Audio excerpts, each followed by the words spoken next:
cada um forma as ideias de acordo com a sua conveniência e apresenta razões de sobra para defendê-las. Na maioria das pessoas, o juízo é vencido pela emoção.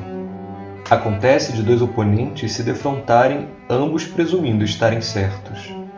Mas a razão é fiel e nunca sabe ter duas caras.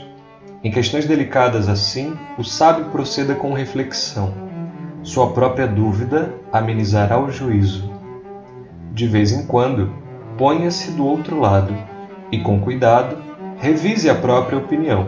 Analise os motivos do ponto de vista do outro.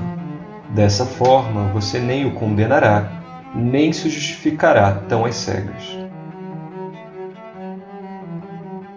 E é exatamente isso que nós vemos o tempo todo quando surge um novo fato político.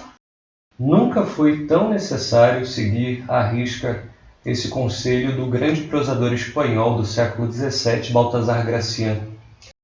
Baltasar Gracián dá alguns conselhos práticos, dentre os quais figura estar intimamente comprometido com a reflexão. Vejam, é impossível chegar a um denominador comum, chegar à verdade, conhecer a realidade de uma maneira mais profunda, sem se deter, sem gastar algum tempo com a reflexão. Porque a própria dúvida, diz Baltasar Gracián, ela ameniza essas certezas que nós trazemos, às vezes, com tanta convicção. A própria dúvida, que depende da humildade de reconhecer que nós não conhecemos todos os aspectos sobre um determinado assunto.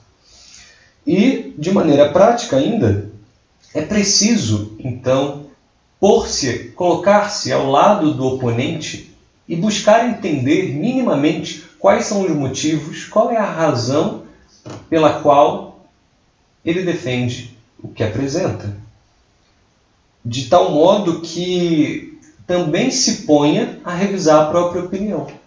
Então, quando nós pensamos acerca de algum problema, antes de nos colocarmos a debater, nós precisamos entender quais são os abismos, quais são os buracos na nossa argumentação, quais são os hiatos, quais são os buracos nos argumentos que nós apresentamos, porque senão nós participaremos nada mais do que de uma verborragia, de um debate estéril de ideias que não foram provadas nem pelo fogo da reflexão, nem pelo fogo da experiência, nem pelo fogo do bom senso. E para que tudo isso? Parece muito simples, mas a verdade é que nem sempre nós seguimos à risca esses passos. Para que ao fim de cada debate, cada discussão e de cada reflexão, nós não coloquemos os outros, os nossos oponentes, como inimigos, mas também não nos coloquemos acima da verdade, acima do bem e do mal, condenando a esse inimigo e justificando a nossa defesa às cegas. Como diria o grande Chesterton, mansidão, paciência e cortesia, fora, para o outro. Coragem e força no interior.